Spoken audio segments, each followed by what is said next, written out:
Hello there. Welcome to the channel. This is Sightless Living. My name is Anita. Today we will be discussing how tall should your white cane be? I get this question all the time. Big bold text appears, then reads, Sightless Living. Copyright symbol 2021-2023. Sightless Living. All rights reserved. Then disappears. I have 4 canes here which I just grabbed randomly. This is a no jab cane, 50 inches. This is a We Walk cane. It's a smart cane, 54 inches.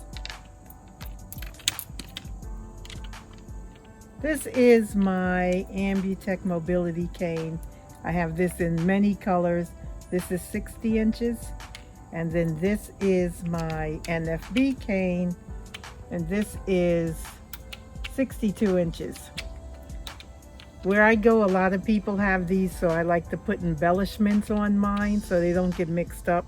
When I first became blind and had a cane and started using a cane, I went through an embarrassment period. I noticed someone took my cane and gave me their crooked cane. So now I put embellishments on it. Please like, subscribe, comment, and share. So the question of the hour is, how tall should your white cane be? Like I tell many people, it depends on the person. There's no set thing in stone, I think. When I first went blind, they gave me a cane which was like 42 inches or something. It was like a little above my waist. I was hunched over trying to walk with it. It was ridiculous. They say get one to go up to your armpit. This is a 50 inch. It's a little taller than my armpit. I like this because I can take it to the mall or shopping. So when I use this is too short. When I show you the method I was taught. But it works in certain situations like malls, stores. When you go shopping, it fits in the car really well. In Uber, because a lot of Ubers are small. So this works really, really well. So I like that. Then the next size up is a smart cane. That's 54 inches, and you can get these in different lengths. You can get all the canes in different lengths, so it's good to know your height.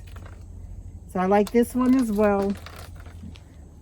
People like to hop over the canes. This is electronic. I don't want it falling out my hands. And you should not use these cords as wrist straps.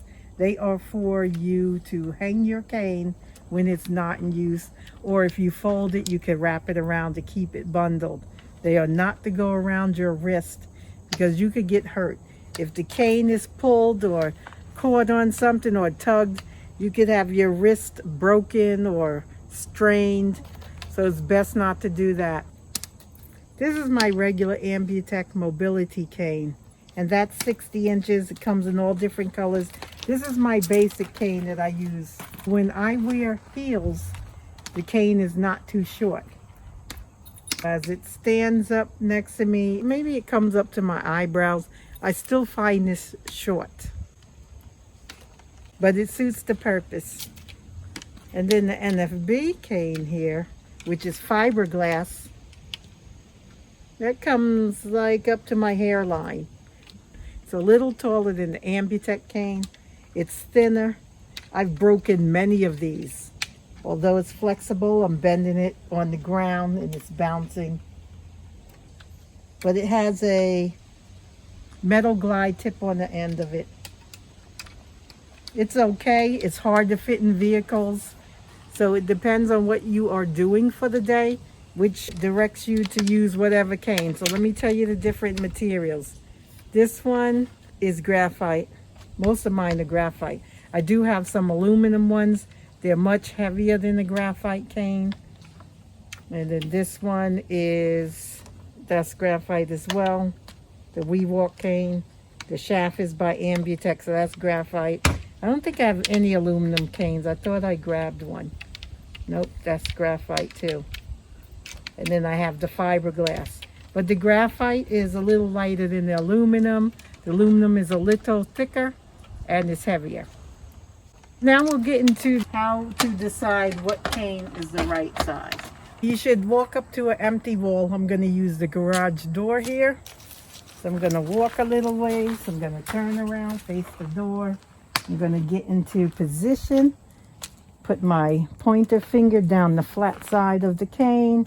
Wrap my hand around it so they're wrapped around and my finger's pointing down.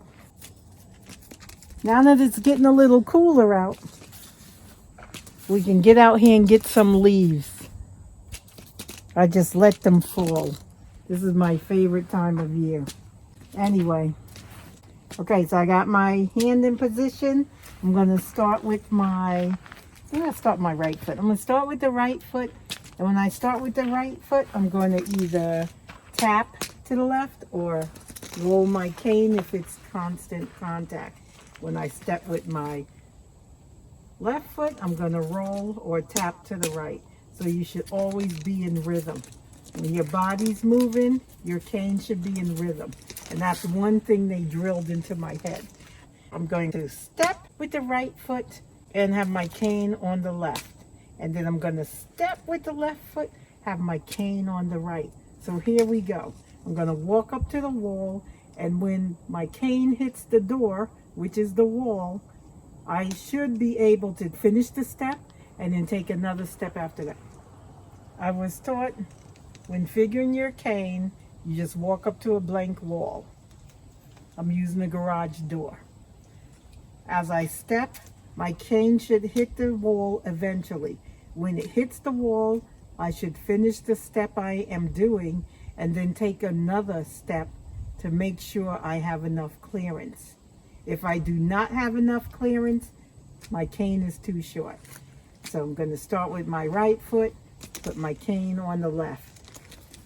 Left foot, cane on the right. Right foot, cane on the left. Left foot, cane on the right. Right foot, cane on the left. Yep.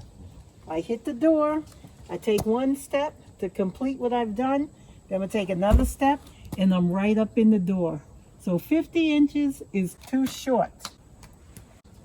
All right, so I already knew that, but it's good for other purposes like automobiles, Ubers, lifts, whatever, even trains sometimes, because people like to hop over your cane and do some crazy stuff. I've tripped a lot of people with my cane. I wasn't even moving. All right, so now I'm going to take this 54-inch one, do the same thing, walk away from the door, turn around, and walk up to the garage door. Okay, here we go. I'm going to step with my right, cane to the left, step with the left, cane to the right, and you get the idea. Your cane should always be opposite of the foot you are stepping forward with. So here we go. I'm stepping, going to the door. I'm here at the door. One step, two steps. I got like 5 inches before my nose is on the door. So this cane is still maybe not long enough, but I think this is good for me because the electronics are in the handle. The cane is stiff, it's sturdy, and I don't want people knocking it out my hand. If you drop your cane too many times, it will break.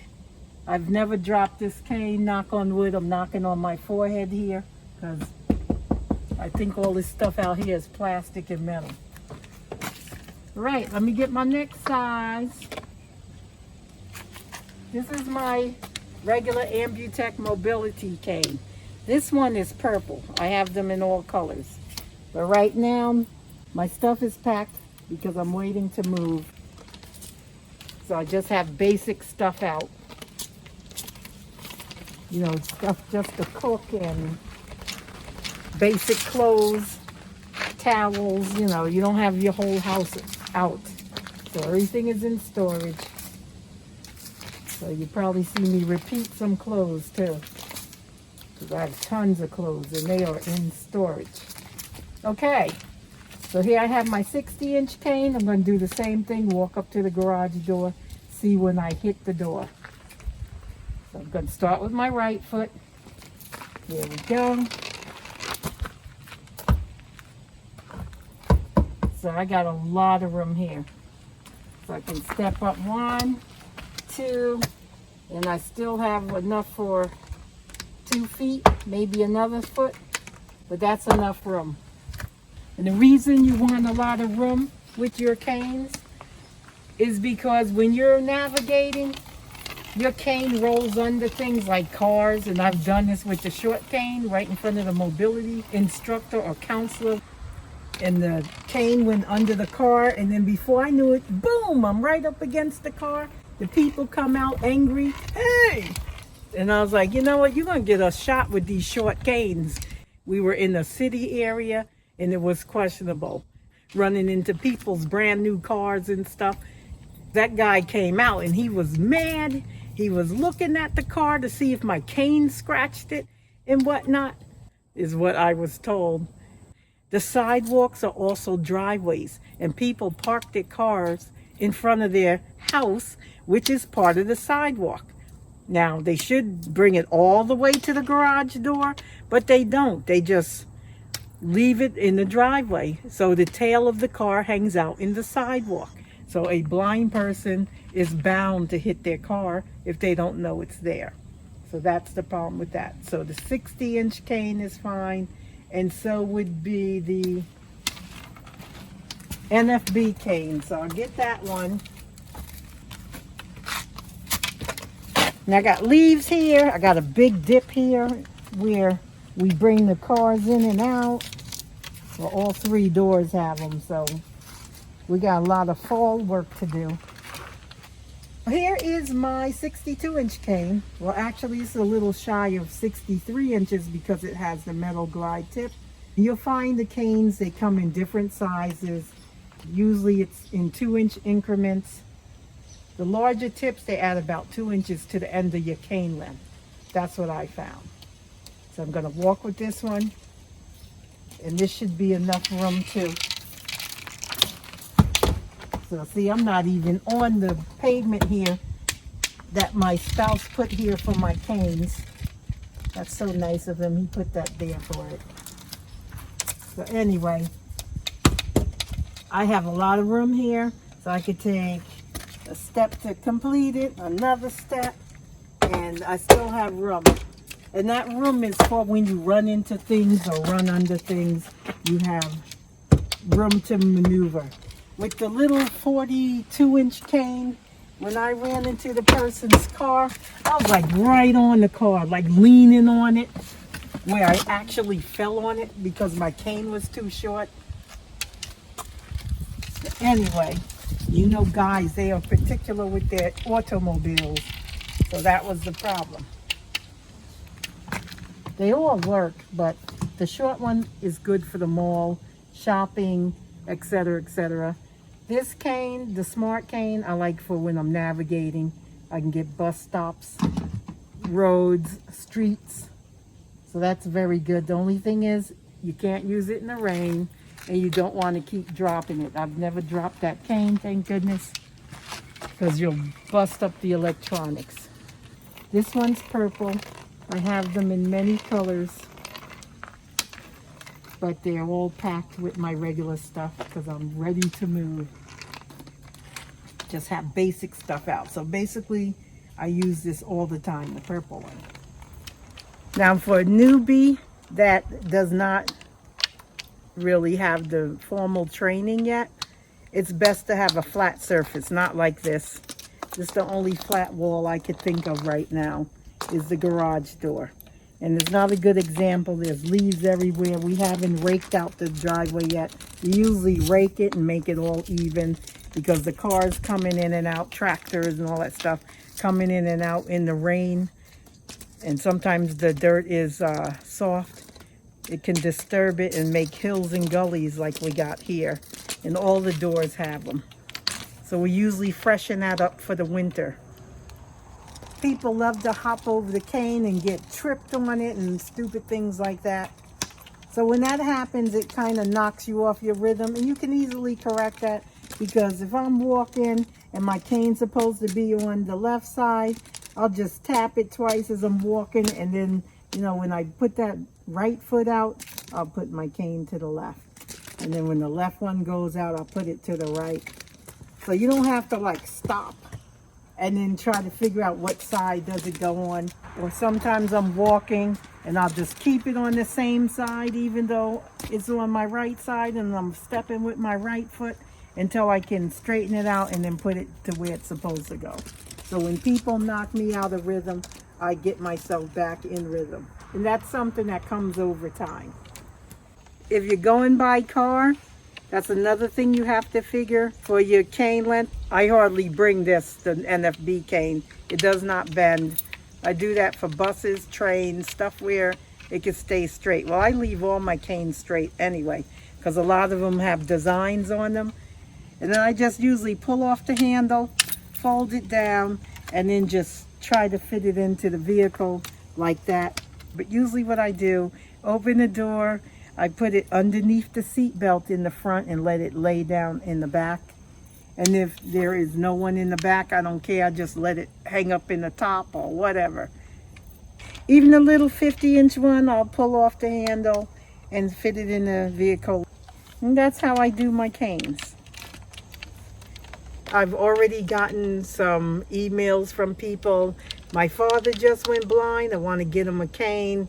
He's never had one. How tall should I get? What should I get? Blah, blah, blah.